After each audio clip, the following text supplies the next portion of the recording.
So ngayon, maglalaro tayo ng Slap Tower 7.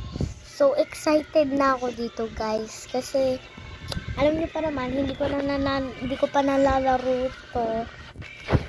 Vlog ko to, magre-read comments tayo.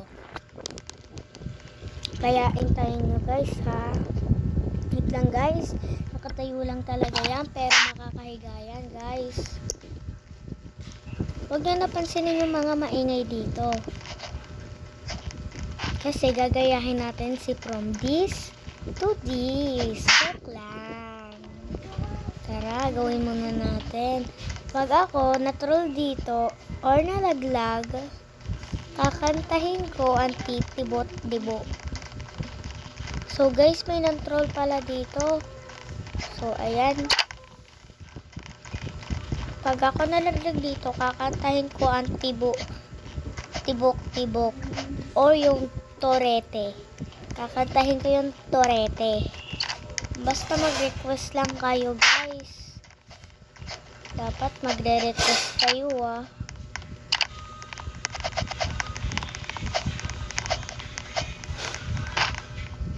may ano pala dito, may laser.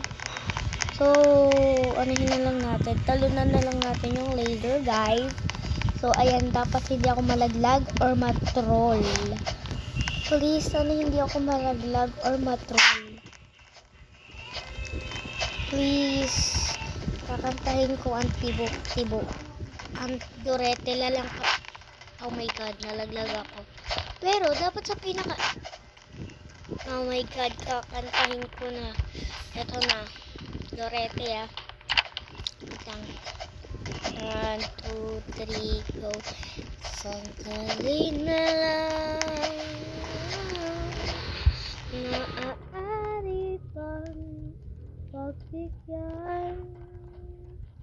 Aalis na nga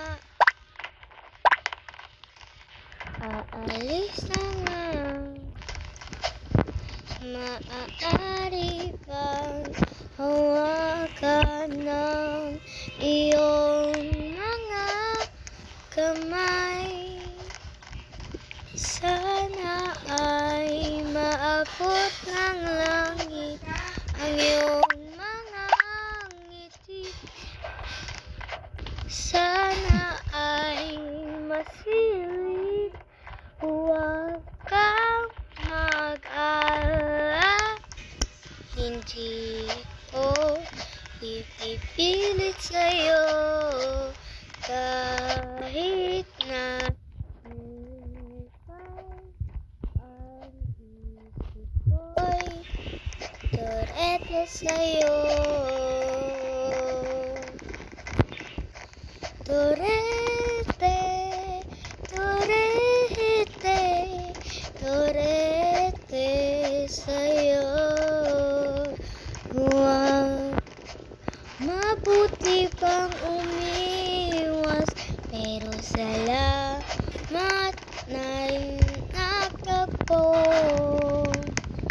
Torete, torete ako. Torete, oh torete, torete sa'yo. Gabi pa nang tayo'y pinagtagpo na para bang may tumulak na lalamig. Bakit ganito? Mabuti pang umiiwan, pero salamat na rin ako. Torete, torete, torete.